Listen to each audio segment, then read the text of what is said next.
Radio Sucesos 101.7 FM presenta su noticiero Sucesos con Milton Pérez y Verónica Larrea. Un periodismo libre para una democracia plena. Los hechos y las opiniones de los sucesos que marcan nuestro tiempo.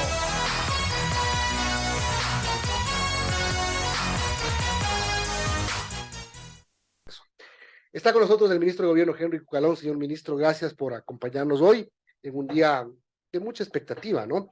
Pero llegamos a este día con un montón de cosas y sensaciones sobre lo que ha pasado en el trámite del procedimiento de juicio político. Muchos con la sensación de que el juicio va perdiendo fuerza, la acusación para muchos no ha sido probada, la prueba no existe, y ahora mismo con la asambleísta Mireya Pazmiño, que es una de las acusadoras del presidente Lazo, siendo acorralada incluso por sus aliados de UNES que han pedido que se investigue por parte de la Asamblea y de la Fiscalía la elaboración de un informe de octubre de 2022 sobre el contrato de Flopec y Amazonas Tanker Pool. ¿Cómo la ve usted después de todo lo que ha pasado estos días? Muy buenos días, gracias Milton. Verónica, gusto de verlas, gusto de estar aquí como siempre en Radio Sucesos. A mí lo que me apena y lo que me preocupa es el sentir ciudadano. En esta cantaleta llevamos desde el mes de enero, vamos al cuarto mes vencido en estas iniciativas, primero que comenzaron hasta por traición a la patria y que todos son búsqueda de causales con tal de sacar al presidente de la República cuando tenemos otros problemas, cuando tenemos el tema, por ejemplo, de la inseguridad. Entonces, ¿qué es lo que se ve? Pese a que a la gente no le interesa el proceso, ni a favor ni en contra. La gran mayoría de gente tiene otra preocupación, son otras cosas a las que no la dejan dormir. Hemos visto en este proceso que el presidente lo ha afrontado, ellos esperaban que no, valga la aclaración, de que efectivamente la prueba no aparece, no pueden hablar de peculado que no existe, que es robo de fondos públicos en beneficio propio o de terceros, que no hay.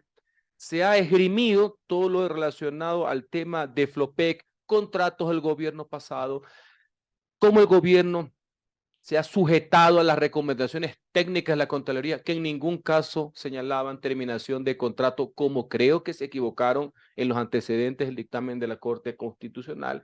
Y lo que hemos visto estos días, cómo los proponentes, porque todavía no hay interpelantes, se enredan en sus propios desvaríos.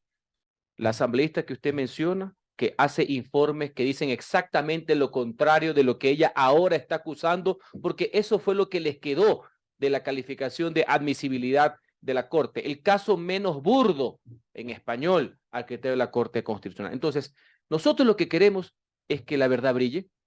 Para nosotros el proceso desde el punto de vista jurídico, comprendiendo que es político, pero quiero separar desde el punto de vista jurídico, el proceso está caído, no tiene ni pies ni cabeza, no va hacia ningún lado. Lo que queremos es que esto termine, que el pueblo ecuatoriano sepa la verdad, que escuche a su presidente, que los legisladores determinen o no su responsabilidad y seguir en los temas que le preocupan a la gente. Pero cuidado con esto, ministro, porque ya se empiezan a escuchar voces de asambleístas de oposición que dicen, si no hay, incluso sin ningún tipo de tapujos y con frontalidad, el asambleísta Cuero de Unes dijo, aquí no estamos para probar que existe el peculado del presidente. Entonces ya empiezan a hablar de las otras cosas, que pueden ser motivo de otros problemas, de otras discusiones, que pueden tener razón incluso por falta de ciertos insumos en los hospitales, por falta de gestión, es decir, por todo lo que se pueda decir. Correcto. Pero eso no entra acá y para muchos sí va a entrar. Mire, la democracia es tan amplia que hasta un asambleísta como el que usted menciona, con sus características y antecedentes, es fiscalizador de un presidente. Hasta ahora me acuerdo de su paso por la gobernación del Guayas. Pero esa es la democracia y el pueblo lo eligió y nosotros tenemos que responder ante aquello. Ellos mismos se dan cuenta de que el proceso de Flopec por peculado no va a ningún lado, no va a ninguna parte. El día lunes, los abogados, testigos o peritos, póngale el nombre que usted quiere, pero las personas que fueron a argumentar de nuestro lado, les dieron un baile, literalmente, les hicieron un baile que no pudieron contraargumentar, sino que se pusieron en este caso furiosos. Entonces, ¿qué es lo que va a pasar? Una vez que jurídicamente el caso no va a ningún lado, y se van a ir a lo político, lo entiendo, lo político es lo final, porque tengamos muy, pero muy preciso algo. En un proceso político, la valoración, la conveniencia y la oportunidad que tiene un legislador en el momento de votar, que se convierte en juez, y yo he sido el legislador, evidentemente es discrecional. Pero los hechos que llevan a esa valoración del voto sí deben ser ciertos. Tú no puedes acusar de peculado, que es robar a alguien, y terminar acusándolo de otra cosa. Es más, para ponerlo en temas más sencillos, uno, y un legislador lo puede hacer, tiene derecho a crear su propia opinión. Lo tenemos todos, ustedes y yo, pero nadie tiene derecho a crear sus propios hechos. Y eso es lo que aquí está en juego. Entonces, si una vez que esto ha sido desvirtuado, el caso Flopec, y quieren entrar el día del juicio a otras valoraciones de lo que pasa en el gobierno, en la gestión, que ya es un tema político, merecerán y tendrán también una respuesta política. Señor ministro, buenos días. Yo quiero preguntarle respecto a denuncias que se han hecho de parte de la oposición, de las bancadas del correísmo, de UNES, del Partido Ser Cristiano, respecto a acusaciones al gobierno sobre negociaciones o compra de votos a la oposición legislativa para evitar justamente la censura y destitución del presidente de la República. ¿Usted qué responde a eso? ¿Qué ha estado diciendo? También hay un audio que por allí se filtró que, bueno, se dice muchas cosas, pero ¿qué puede usted responder ante ello? Bueno, sobre el audio tiene que responder la persona que aparece en la grabación. De lo que medio entiendo es una serie de ocurrencias, porque no puede ser un tema de argumentos, pero en todo caso tendrá que responder esa persona. Punto uno. De ahí, de algunos grupos políticos, algo he escuchado, algo me ha llegado de compra de votos. No sé, quienes lo endilgan deben tener una experiencia enorme en las últimas décadas en ese tipo de prácticas. Yo no. Tercero, hay que ser bastante claro. Un ministro de gobierno tiene la obligación de dialogar con todos los sectores políticos, con todos los sectores partidistas que quieran hacerlo, con todos los sectores de la sociedad. Yo no soy una persona sectaria, así que el diálogo no lo veo como nada malo. Acusarme a mí de un delito y más viniendo de estos que balbucean va a ser otro tipo de cuestiones. Yo hay que ser muy claro en eso. Yo no lo voy a permitir que me endilguen en esa situación. Aparte que, mire, vamos a ser muy prácticos. Aquí en el Ecuador todos nos conocemos, ¿no? Y que sabemos también de qué pata cojea cada uno, principalmente ciertos ex asambleístas, hoy asambleístas. Así que en ese sentido yo tengo mi conciencia absolutamente tranquilo. Lo que ellos quieren hacer es imponer una narrativa en la línea de que si no logran tener los votos, que yo no lo sé en este minuto, por experiencia legislativa los votos se cuentan después, no ahora. Mañana van a decir que no es por lo que estamos conversando con Milton, por falta de argumentos, porque el juicio está caído, porque se enredan. No, es porque alguien los compró. Ya ni siquiera que alguien negoció, habló. No, es porque los compraron. Y yo no voy a caer en esa narrativa tan simple. Ejemplo, y le voy a leer textual lo que dice aquí. Yo ayer en Teleamazonas conversé con Javier Ortiz, asambleísta que se salió de la bancada social cristiana, ya mismo viene de hecho para conversar aquí sobre este tema. Y la página, la cuenta Twitter de Telmazón recoge una frase de lo que dijo. He asistido al despacho del señor ministro Henry Cucalón para hablar de temas de seguridad específicamente. Él contaba que usted le había ayudado porque él tiene amenazas y tiene ahora una protección por parte de la policía. Se publica esto y el asambleísta coordinador del PCC, Esteban Torres, dice, a confesión de parte, relevo de prueba. Bueno, no sé qué entiende Torres por prueba ni por valoraciones, pero en todo caso lo que dice el asambleísta Ortiz es verdad. Hace algunas semanas el asambleísta Ortiz, lo cual es lo más normal del mundo, y yo otra vez, yo no sé si se olvidan los otros, yo he sido parlamentario y he visto cómo la Policía Nacional, hasta los asambleístas de oposición, casi en el periodo pasado casi todos tenían policías, menos aquí pues su compañero, ¿no? Valga la aclaración. Es lo más normal del mundo. El señor Ortiz se acercó al despacho porque tiene graves amenazas por su seguridad, tenía todas las pruebas, y yo hice lo que corresponde a un ministro de gobierno. Coordiné con el Ministerio del Interior, se hizo una valoración, un estudio de riesgo que se denomina, y evidentemente la Policía Nacional pasó a custodiarlo con la política que determina el Ministerio del Interior, dependiendo los riesgos. Muchos asambleístas lo tienen. Valga la aclaración, no hay ninguna ciencia. Y conversamos sobre la situación que está pasando gravísima en Esmeraldas, que es lo que le importa a los ciudadanos. Imagínense, si a un asambleísta como él le sucede, ¿qué no va a pasar con los ciudadanos, que es lo que con el presidente nos tiene gravemente preocupados, y que gracias a Dios, si ustedes se fijan en las 2 últimas semanas, con la gran intervención en emergencia de las Fuerzas Armadas, de las fuerzas militares especializadas, se ha logrado detener los ataques terroristas que sufrieron los hermanos ciudadanos de la provincia de Esmeraldas. Así que lo que dice el asambleísta es verdad y no hay ninguna ciencia en aquello. Quiero cambiar de tema porque lo que usted dijo al inicio es lo importante. El país está casi paralizado, se puede decir, porque la expectativa se mantiene en lo que pasa en el Congreso o en la Asamblea Nacional. Hoy se posiciona, justamente hablando de la seguridad, el nuevo secretario de Seguridad Pública, el general Wagner Bravo, y ha nombrado el presidente a Paco Moncayo como su consejero en seguridad. 2 militares de mucho prestigio. ¿Por dónde van a ir en el tema de la seguridad? ¿Qué cosa nueva, novedosa que se pueda pensar? Aquí va a haber un giro de timón, un golpe de timón en el tema de la seguridad. El día de hoy, a las 10:30 de la mañana, el presidente de la República designará como secretario de Seguridad, general Bravo, y como consejero en materia de seguridad al señor general Paco Moncayo. Creo que es un mensaje fuerte, un mensaje también de estabilidad y de relación con los mandos militares para entender que el tema de la seguridad es el primer problema y más grave que tiene el Ecuador y sus ciudadanos. Para mí va en la línea y quiero que el país escuche esos pronunciamientos del presidente de la República. Recordemos que mañana ya tenemos sesión del Consejo de Seguridad Pública, de tener claro algo. Esta acción de los grupos del crimen organizado, el narcotráfico, que tienen prácticas terroristas, es la amenaza más grave que hay sobre la vida de los ciudadanos y creo yo sobre la existencia mismo del Estado como tal, como la República.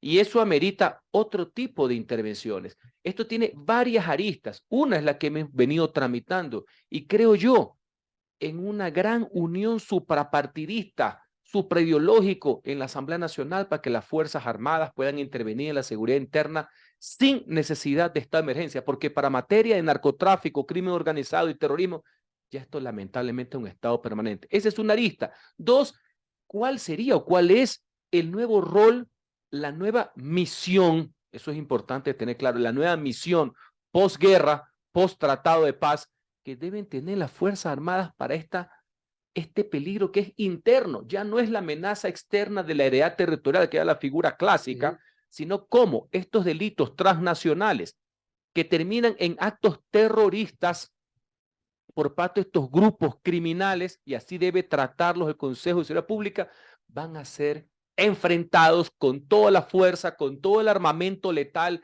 de las Fuerzas Armadas en la búsqueda de aquellos. Entonces, estos 2 generales tienen que ver con la parte, Milton, de la planificación de la estrategia, porque recordemos que los mandos operativos siguen estando en la línea del señor ministro de Defensa, comando conjunto y jefes de las 3 ramas de las Fuerzas Armadas, así como del ministro del Interior, el comandante de la policía. Esos son los operativos, pero obviamente hay una línea de planificación militar política directamente con el primer mandatario que va a estar a cargo de los 2 generales que gozan del aprecio, del respeto de la Fuerza Armada y creo yo del país. Y creo que ese es un mensaje importante en estos momentos en que, por lo que hemos conversado hace unos minutos, hay ciertas personas, yo no quiero generalizar, no es la Asamblea Nacional y no dudo y no resto que la Asamblea tiene la obligación de fiscalizar al poder político, al Ejecutivo, de crear este ámbito de incertidumbre permanente para ver cómo pescan el río revuelto cuando lo que necesitamos, Milton,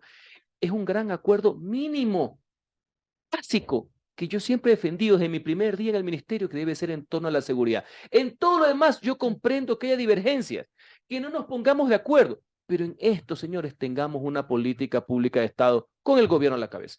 8:36, estamos conversando con Henry Cucalón, ministro de Gobierno. Sí, ministro, usted ya lo ha anunciado, mañana retoma esta reunión del Consejo de Seguridad Pública del Estado, el COSEPE. ¿Qué expectativas tiene de esta reunión que se retoma? ¿Qué puntos serán los más importantes a tratar? El tema del terrorismo. Sí, básicamente lo que hay un punto de inflexión ya de las amenazas graves, porque ya el crimen organizado, el narcotráfico y la minería ilegal estaban declarados prácticamente como enemigos públicos número 1, es lo que pasó en Esmeraldas. Y nosotros al día siguiente, horas después, fuimos con el presidente de la República.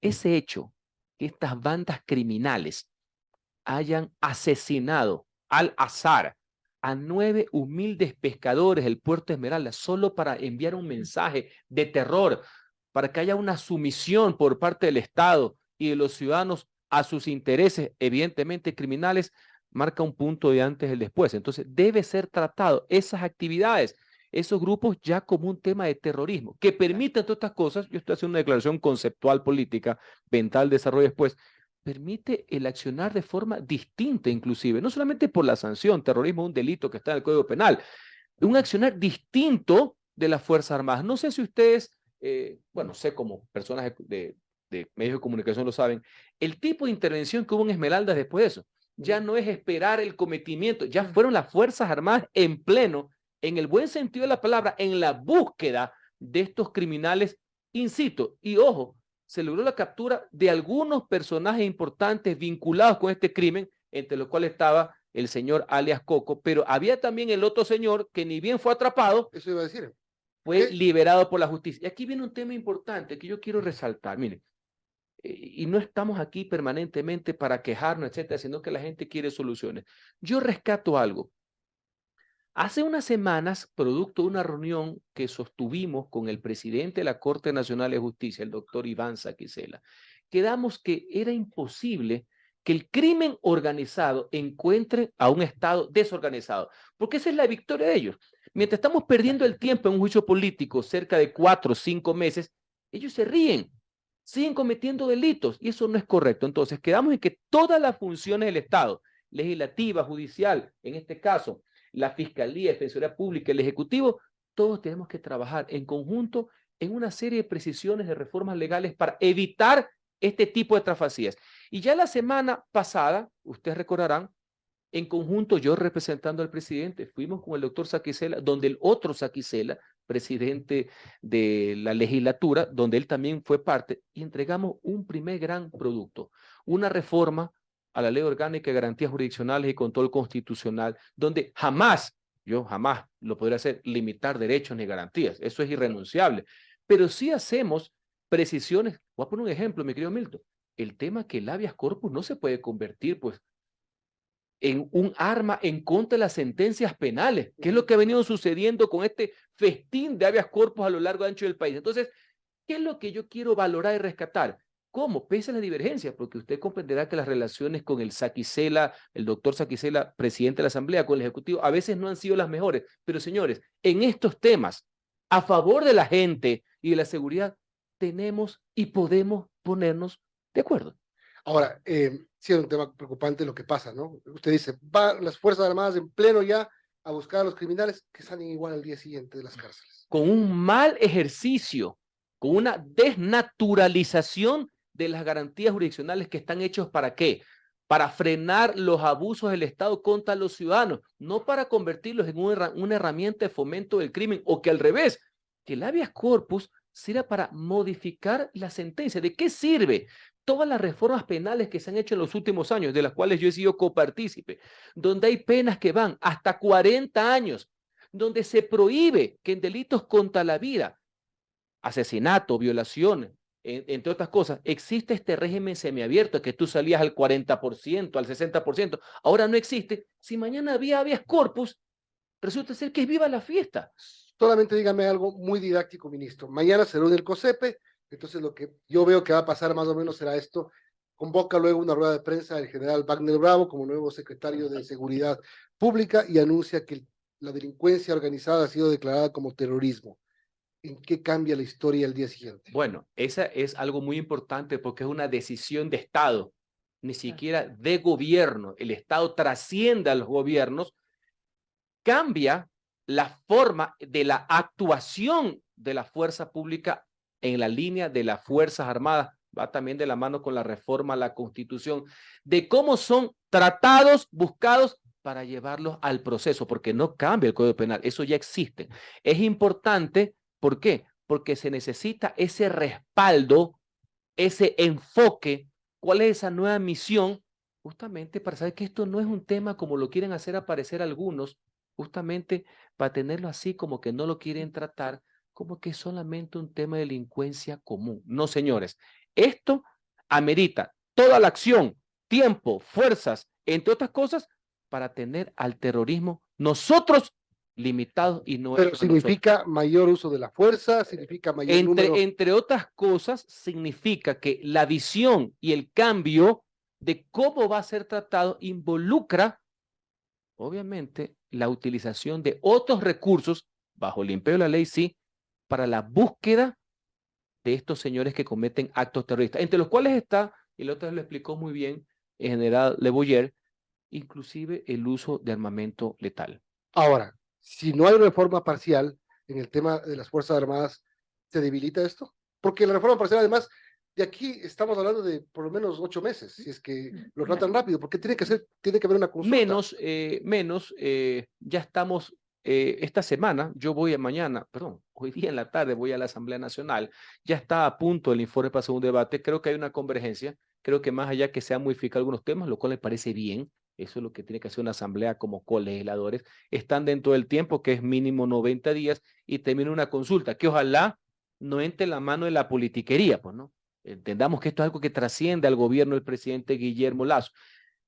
Pero supongamos que eso no va al mismo tiempo. Habría que seguirlo haciendo bajo el régimen de estado de excepción. Espero que la Corte Constitucional se ponga del lado de los ciudadanos, del lado justamente de las víctimas, obviamente no de otro lado, y vamos a seguir operando. Pero lo importante, Milton, es para mí el mensaje. A veces los mensajes que se reflejan en acciones concretas son más poderosos inclusive que las normas. Es claro quién es el enemigo. El enemigo no es aquí, entre los que piensan distintos. Ya el enemigo ya no es el de la frontera, que ahora es nuestra hermana República el Perú. Nuestro enemigo es el crimen organizado del terrorismo. Eso es importante para el direccionamiento de Fuerzas Armadas. ¿Algo más? No, está Yo todo tengo claro. solo una más. Pongámonos en el tiempo de aquí a 25 días aproximadamente. Hay 3 opciones. La destitución del presidente, vendría una sucesión, la muerte cruzada y que el presidente salga avante en el juicio político. Pongámonos en ese escenario. ¿Qué van a hacer al día siguiente?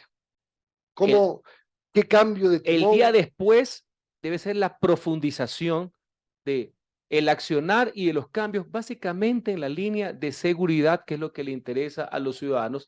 De seguir en la línea también necesitamos de la legislatura para avanzar en temas de legislación social, por ejemplo. Yo quiero y por eso tengo y voy y lo hago y dialogo con los asambleístas. Yo necesito que se apruebe la ley de protección a la primera infancia, por ejemplo. Tengo algunos temas, pero casi todos van enfocados en la seguridad. ¿Y por qué no hablar con madurez democrática de lo que tiene que ser una concertación mínima de corresponsabilidad entre todos los actores políticos para sacarle coro adelante? Señores, hay temas que trascienden el accionar gubernamental normal y el tema del crimen organizado, del terrorismo, es uno de aquellos, porque inclusive quienes nos vayan a reemplazar van a tener los mismos problemas. Entonces, hay una nueva visión al respecto, pero tiene que haber también una gran concertación al respecto. Ese es el día después, que también coincide, Milton, con el cumplimiento de 2 años del gobierno. El presidente tiene que dar su informe a la nación el 24 de mayo. Pero creo que también el momento que él vaya a la asamblea es la oportunidad también, no solamente de defenderse de la acusación que no tiene sustento, sino también la oportunidad de decirle al país qué es lo que vamos a hacer juntos, inclusive con los que son oposición.